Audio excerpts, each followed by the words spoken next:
The first question is from Hasibul Kayal. I am from Maharashtra, India. Dr. Zakir Naik, can you please tell me about a hadith in Sahih Bukhari, volume 7, hadith number 5686, about camel urine purity and impurity? Many non-Muslims ask this question and I'm unable to answer. A similar question is asked. I want to know about this hadith of Sahih al-Bukhari 5686. Can we use camel urine with camel's milk as a medicine for cancer patients? As there is a research present on internet by Dr. Khurshid of Abdulaziz University that says this mixture can kill cancer cells. A similar question is asked also by Muhammad Ozair from Birmingham, UK. Did the Prophet, peace be upon him, order Muslims to drink camel's urine? If yes, why do Muslims object to the Hindus when they drink cow's urine? Please explain. The question posed by these three questioners basically is that regarding the hadith of Sahih Bukhari, that the Prophet commanded some people to drink camel's urine. So is it correct? Scientifically, is it right? And what's the explanation? I had posted this hadith of Sahih Bukhari, volume 7, hadith number 5686, on my Facebook approximately 3 years back in 2017. And the moment I posted it, within few hours, I got hundreds of comments. Some comments were okay, but some of the comments by Muslims, it shocked me. They said, one of my fans said, Dr. Zakir, I was a great fan of yours, but now I read that you believe in a hadith in which the Prophet said you have to drink the camel's urine. How could you believe in such illogical things? And I'm really disheartened. And I'm no longer a fan. There's another Muslim who said that I've been following you. I thought you were scientific, you were logical. How come you're posting such a hadith that the Prophet commanded you have to drink camel's urine? It's illogical. And so on and so forth.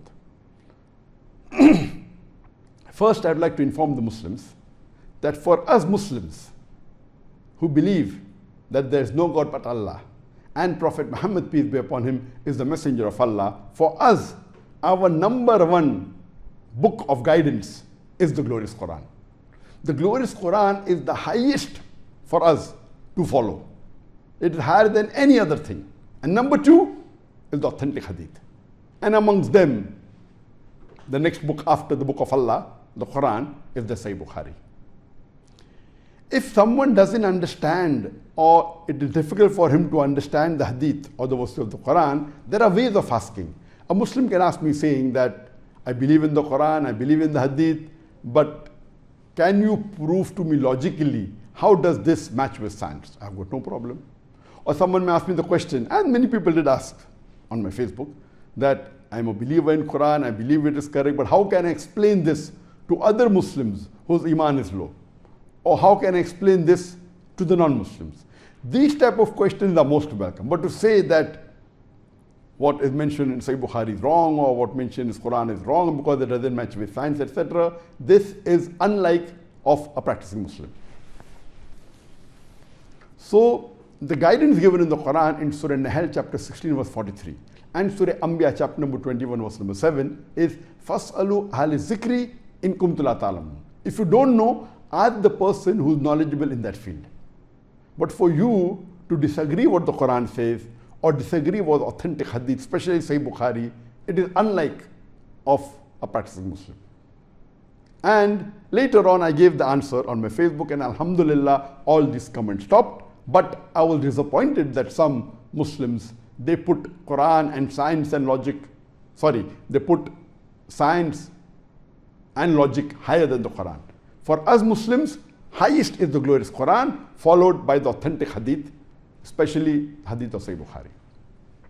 Now what is the explanation that can be given?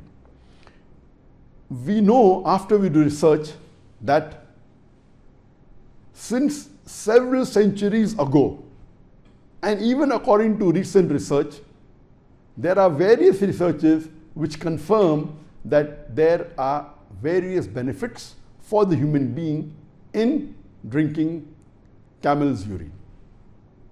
According to Ibn Sina, you might have heard the name of Ibn Sina, the famous scientist, Muslim scientist, who was given the nickname Avicenna.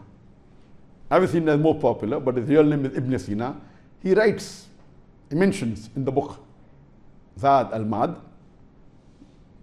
that is 4/47 and 48, he says that amongst the urines, the most beneficial is the urine of the Bedouin camels, and it is called as Najib. Today, after laboratory tests have been done on urine of the camel, we have come to know that the camel's urine, it contains potassium and albuminous proteins. It also contains traces of uric acid and sodium, as well as creatine. If you go on the net, there are various researches done. I'll just mention a couple of them to you for your satisfaction. According to the research done by Dr. Abdul Fattah Mahmood Idris, he says that the urine of the camel can be used in treatments of certain skin diseases like tinea, like ringworm, like sores, like abscesses, dry and wet ulcers. And scientific research has proven that camel's urine, it makes the hair lustrous and thick, and is also used in the prevention of dandruff. There is another research available done by Dr. Ahlam Al-Awadi. He is a microbiologist, and after research he says that camel's urine can be used as treatment for certain skin diseases like eczema, can be used for allergies, for sores, for burns, for acne, for nail infection. It can also be used as a treatment for hepatitis.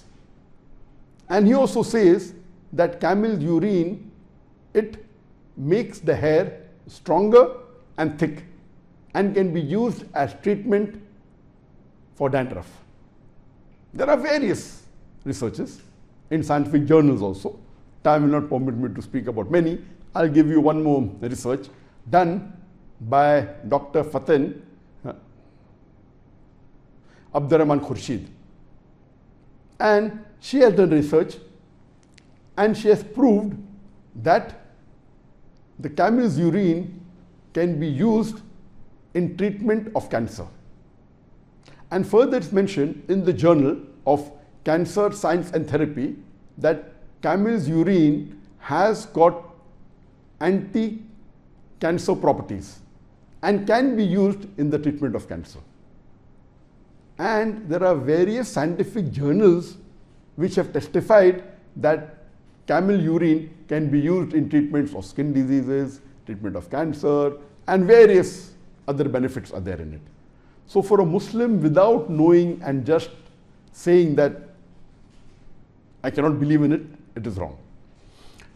What we have to do, you have to ask the person who knows. And irrespective whether the science has agreed with or not, what we have to do, if someone quotes a hadith, you have to first ask, is the hadith authentic? And if the hadith is authentic and sahih, as a Muslim, we believe in it. Amanna saddaqna. If it's the verse of the Quran, we check it, it's part of the Quran, we believe in it. If it's a hadith, we verify whether it's authentic hadith, whether it's a sahih hadith, and we believe in it. Then later on, we can do research whether science has agreed with it or not, but science is not the criteria to identify whether we have to believe in the hadith or not. To identify the hadith has to be believed or not, we have to check its authenticity, and that was discussed by me a few sessions earlier. How do we check the authenticity of hadith? So if a muhaddith has said it's sahih hadith, we believe in it, whether science agrees with it or not. But alhamdulillah, There is not a single verse in the Quran which has gone against any scientific fact.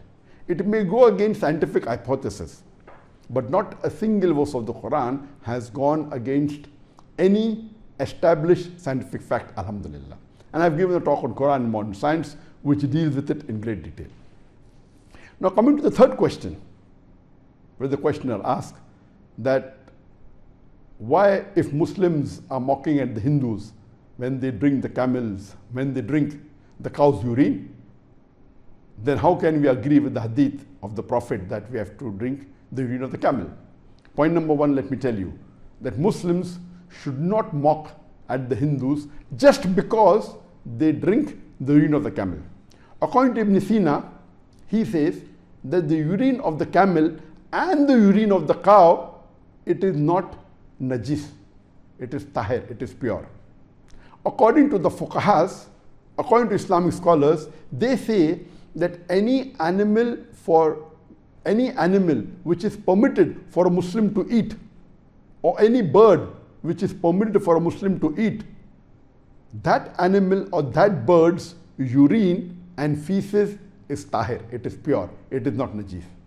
For example, if a pigeon lays a dropping and it falls onto your shoulder, on your clothes, then that part doesn't become najis, it is tahir.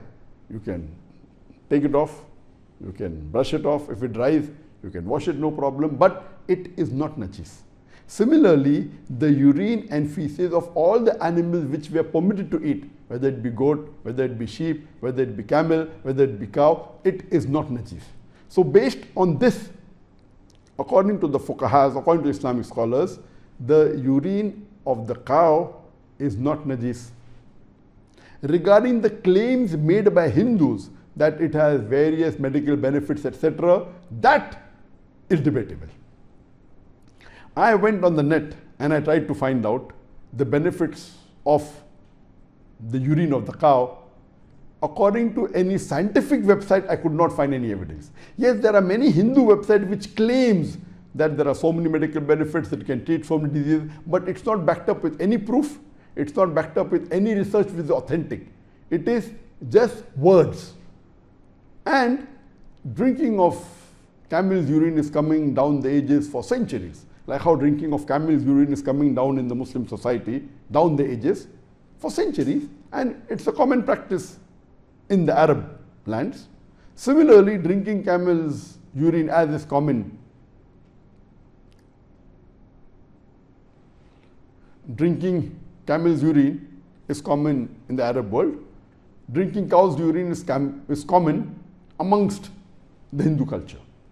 But there is no scientific proof at all that I could find. So I cannot say it is good or it's bad, but I can say according to Islamic scholars it is not najis. Let me give an example.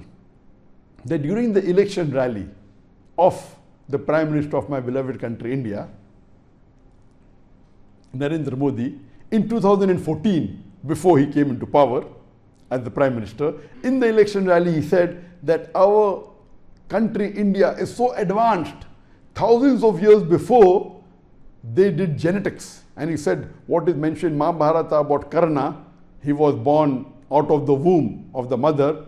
So imagine, at that time, thousands of years before, human beings were born outside the womb, is because genetics was advanced thousands of years back. Then he goes on to say that what is mentioned about Ganesh, the elephant head god of the Hindus, also known as Ganpati, it's a body of a boy and head of an elephant. Prime Minister Narendra Modi says that at that time, when an elephant head was put on a boy's body, it proves that there was cosmetic surgery at that time. Now these statements are laughable. No human being which has the knowledge of medical science will agree with such statements. If someone tells me it's a miracle of God, where they have done this, I've got no objection. But to say that cosmetic surgery was there thousands of years back, that's how an elephant head was put in the body of the boy. Even today, with the most advanced surgery, cosmetic surgery, you cannot cut off the head of an elephant and put on a human body. It is illogical. For you to say it's a miracle of God, I will not object. For example, Quran says that Moses, peace be upon him, and even the Bible says that Moses parted the sea, peace be upon him. It's a miracle of God. I will believe in it. As the Quran says, as a punishment, Allah subhanahu wa ta'ala converted some human beings into apes, into pigs. No problem, that's a miracle. But to say that this means cosmetic surgery was there, it is a big joke. So such statements are made by politicians just for vote bank and to fool the ignorant citizens. This is objectionable. But we as Muslims, just because a non-Muslim drinks the urine of an animal, and especially when our forecast says that it is not najis, we should not mock at them. Unless the scientific proof that it is harmful for the body and then we object, then we can take objection. But without proof, I believe we should not mock at the non-Muslims, because we should know our deen very well first. And as far as reply to the non-Muslim regarding the urine and the benefits of urine of a camel, I've given the answer, the various scientific benefits. So what our beloved Prophet ﷺ said has been proved to be correct now. This is based on the hadith of the Prophet of Sahih Bukhari, volume 7, hadith number 5686, where Anas may Allah be pleased with him said that when some people entered Medina, the climate of Medina did not suit them. So the Prophet told them to go along with his shepherds, that is along with his camels, and drink the milk and the urine of the camel. A similar hadith is mentioned in Sahih Bukhari, volume number 8, hadith number 6802, that some people from Ullal, from the Urine tribe, they came to the Prophet and they accepted Islam. And the climate of Medina did not suit them. So the Prophet said, go to the herds of camel and drink the milk and the urine of the camel as a medicine. And they drank and they were cured and they became healthy. So based on this hadith of the Prophet, which was mentioned about 1400 years ago, science has discovered a few hundred years before. Ibn Sina said that, and even now that what the Prophet said 1400 years ago, where medical science wasn't advanced, today with the latest research we have come to know that whatever the Prophet said is correct today. And today science tells us that besides treating various skin diseases, the camel's urine can also be used in the treatment of cancer.